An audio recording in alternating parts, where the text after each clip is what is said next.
Good morning from Yami B TV, soon to be afternoon when this video reaches you, and sending loads of love to you as usual. A great lives yesterday. Thank you very much as usual for all the support and love out there. But we get to round to something really much more serious now about this true crime thing and me, my story, the questions that are always asked, my relationships, what I saw, who I connected with, this kind of stuff that goes on, especially in the high security establishment. We know that a lot of the men that I met were convicted of murders. Right, fact, right?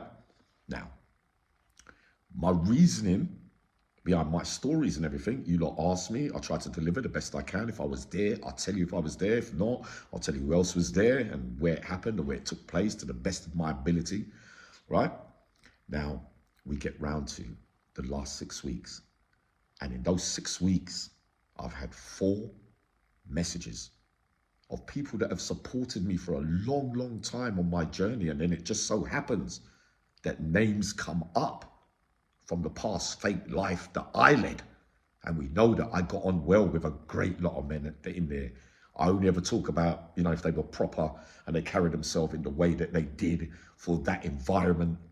But what happens when I get messages and phone calls from victims of the crimes that they have alleged or pleaded guilty to, accepted it or whatever, to those that were murdered or killed during whatever circumstances took place? What do? I can't shut them off from having their say up there. They're entitled to say anything they want. Now, my point this morning is those names that come up can reopen really a lot of old can of worms and old wounds where people still haven't got over their stuff. I've got to listen to those victims. I have to. And if they say to me, Uncle Yami, can you please don't do that, I'm going to take it down. As long as they're legitimate and they prove that who they say they are, I will have to do the honourable thing, I'm afraid. I'm a straight going later life. I don't want to upset people. And a lot of this true crime thing is going to upset some people. Don't want to be glamorizing crimes. We talk about fights and, if this one was proper and who would win out of that one and how they carried themselves and what happened when criminal met criminal in certain times in those institutions where I lived. But I didn't really have no relationships with these guys outside, most of them. I'm not a great gangland figure of any kind. I was a one-man army and a one-man crime wave, sadly. He was a bit of a raving lunatic at times and, he's looking for redemption from, the hurts that I caused many victims as well in my life. So I tell the stories, in a way that I hope to frighten some of the youth about the intense environments that I've been in, where a lot of men are suffering up till today. The real remorseful ones, we'll speak up for Tony, Arjun, but Tony cries to sleep, he toss and turn certain times at night. That's what I call real remorse. Are some of the men that I think, have they been remorseful? Have they been accepted? Have they asked for forgiveness or showed it in that light that people watching these channels with YouTube true crimes and that kind of stuff? Tony accepts, what I mean? It went wrong because a lot of people were stirring a lot of trouble and with a lot of mad heads in that fake life where all of us are a bit cranky and a bit loony, a bit loose up there and big egos and, well, who's he talking? You know what I mean? And loss of life comes in a blink of an eye. So you might seem proper when you're in the K's and he was this and he's that, he's a government, but really in reality, what we find in later life, we hear that many men thought it was a good idea at the time. But we now find out that 50s, 60s, 70s, many of these big name figures die sad, lonely, alcoholic, drug addicted, or emotionally scarred over what they did and what they thought they were getting, accolades for in the A's. In fact, turns out to be a whole lot of shit. In reality, because you're the ones that got to live with all your stuff. I got to live with mine too. That's why I don't throw stones at glass houses. Always look in the speck in your own eye before you judge another man's thing about you're better at this and he was better than that and he was this thing and that. I told you a long time ago, none of us were no good. And that was managed by poor emotional control. and a belief in a life and a game that really had no substance whatsoever, just a written set of rules for how you're meant to carry yourself to be proper. You know what I mean? So how am I going to feel when I got victims from that life are going to phone me and say, Uncle Yami, we love you. You know what I mean? I'm afraid I have to do the honourable thing as well. And if they say to me, please don't mention it, I'm not going to mention it.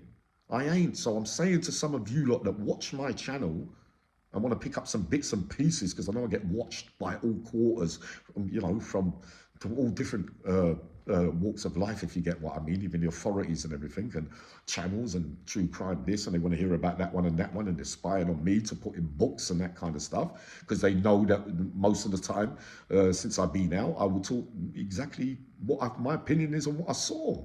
You know what I mean? Without trying to, we're not doing it for views and all that, all right? No. I just try to answer the questions. We're reaching that stage now. The interviews. Oh, please, I can't wait. Because it was ultimately the sufferers and the people from that side of life and the scars and, all the things that, leave people traumatized, from abuse to no parents, to drugs, to alcohol, to mental health and that kind of stuff, and the lives that they've led and come out the other side, or those that are still struggling, who want to tell their stories, where people will say they're not alone and they can come out and makes them a bit stronger and that kind of stuff. This is the kind of thing I signed up for.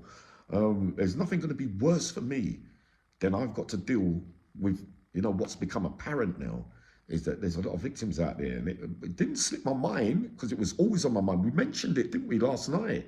I was saying there's going to be a lot of people hurt by some of those figures and me during that life. So I don't mind getting slagged off. For whatever reasons. You can call me what you want, it doesn't really matter to me. You know what I mean? I know what's right and I know what's wrong. But I won't play ball if people have lost fathers and mums and sons and daughters and whatever during crimes of robberies, and somebody got shot on that bit of work or whatever. Do you see what I mean? I'll have to be keeping it honourable and proper there, if you don't get what I mean. So I have to be really mindful with how I put these things. And I'd just like to say it one more time. They are prison stories from me, my journey. They're going to be in books one day anyway, right? And it's what I saw and what I heard and who was what and who I got on with, the connection. Because there are a lot of proper men in there that did bad things, but to me, I saw a more humane side. It's not always what the papers say about certain things, unless it's serial killers and rapists and that kind of stuff. But all murders are going to have people that are going to be scarred from losing loved ones. So I just like to remind you lot of that as well. So if you see me take anything down, I would have to respect the victims of these crimes as well, of allegedly, or if it's founded or they pleaded or whatever. That's not what I'm saying, but that's where my heart will lie ultimately, rather than they're just prison stories alone. And everyone says, yeah, that's right, this is good, and that accolades.